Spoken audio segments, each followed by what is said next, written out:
I'm here today to do an interview with Eric Anderson, a man on the death row who has been wrongfully convicted.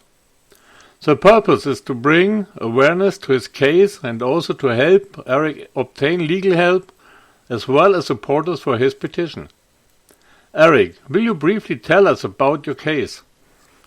Yes.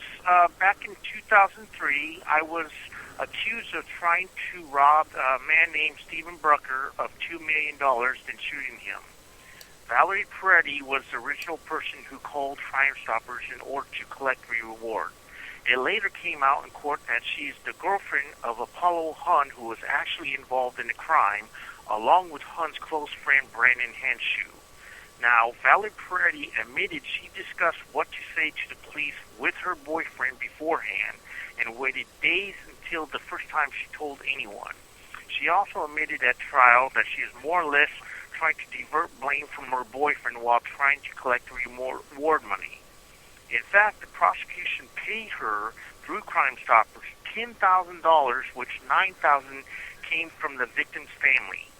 Valerie was paid even before preliminary hearings, yet Valerie had changed her story a total of 7 times, one of which included when she failed the polygraph test. Now, obviously, once it became clear she was lying, it was too late for the prosecution to say, oops, we made a mistake, and then have to explain to the victim's family that they just gave away $9,000 of their money to a liar, as well as hamper any case going forward on the others. So, what did they do? They doubled down on her lies, and that is why they gave a self-admitted guilty co-defendant a plea deal, even though the DA had clear evidence of his testimony being perjured, and is why this case is full of outrageous government conduct, and flat-out corruption. It is important for everyone to know there is no physical evidence to link me to this murder, nor is there any corroborating evidence of these witnesses against me. Last of all, I can prove every word I'm saying. How are you able to prove what you are saying? I have a website where I lay out the issues and corruption done in my case while quoting from by page number from documents and transcripts of what was said and done for every fact I have on there. Then I have all these documents downloaded onto my website for anyone to read for themselves. In fact, most of my website by volume are these documents to back up and prove every word of it. Where can your website be found? It can be found at https://cause4justice.wixsite.com/Eric Anderson. Also, I ask people to check out and sign my petition at https://www.change.org/justice4Eric Anderson. Can you give us examples of corruption with your case that you have proof of?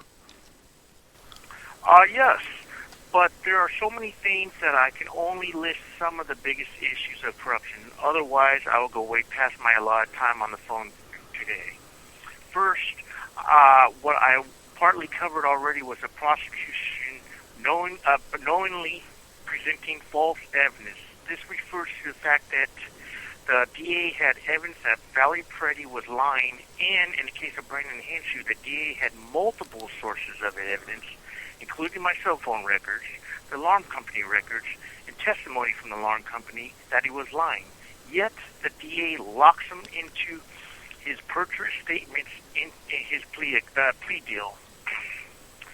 The next issue is the DA lied to the jury in closing arguments about the same plea deal and told the jury he was free to say Martians came down and did it and he would still have gotten his plea deal, so what reason does he have to lie?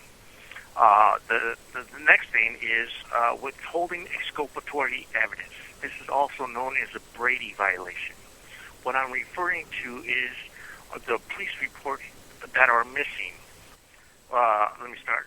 When they took Brandon Hanshu around to point out places they were, the places, and they hid these because it knew it would make it clear that he was lying and that the DA knew he was lying even before his plea deal was given. Now, the next thing is the detectives in this case were corrupt also. One actually got on the stand and lied about evidence that doesn't exist in order to cause doubt if Hanshu had lied or not. The fact is irrefutable since they had to stipulate. A stipulation is when both sides agree that what is being stipulated is the actual facts. This happened weeks later, and the facts didn't match what the detective said. This wasn't made apparent of its significance to a jury the way it was read, and in reality, my lawyer totally failed by accepting a stipulation which he should have dragged his sorry ass back on the stand and forced him to take the fifth and make it clear he's taking the fifth because he had perjured himself. The next thing is the detectives had witnesses' statements changed in their own reports. This is a long issue that's well broken down on my website. Go and read my website and you'll see for yourself. The next is even crazier is the photo lineup that they showed Valerie Preddy. All 6 photos were of me. I would also like to point out something that relates to this. The victim, before he died, gave a description of the shooter. Salt and pepper hair, with full beard, age about 45, no mention of glasses. If you look at my photo, that was taken 3 days before I was arrested. It looks nothing like me. Most people may be wondering, with all the evidence, why are you still in there? Why hasn't a lawyer gotten you out? It's a simple answer, because I don't have a lawyer. And in fact, I've been on a waiting list for 15 years just to be appointed a state habeas lawyer. Also, most of my issues are habeas issues and have never been challenged. That's a big reason why. Why didn't you testify at trial? Simply because I had nothing to say or add since I wasn't there. I knew nothing about this murder, and what I do know now is from what I hear in court or from my lawyers and the legal work I have. How do you feel your trial attorney did at her job? Well, on the one hand, she did a good job. After all, she managed to dig up the evidence of perjury while in the middle of having a trial. But she completely failed in one key area. That is when it came to all the corruptive acts she was aware of being done.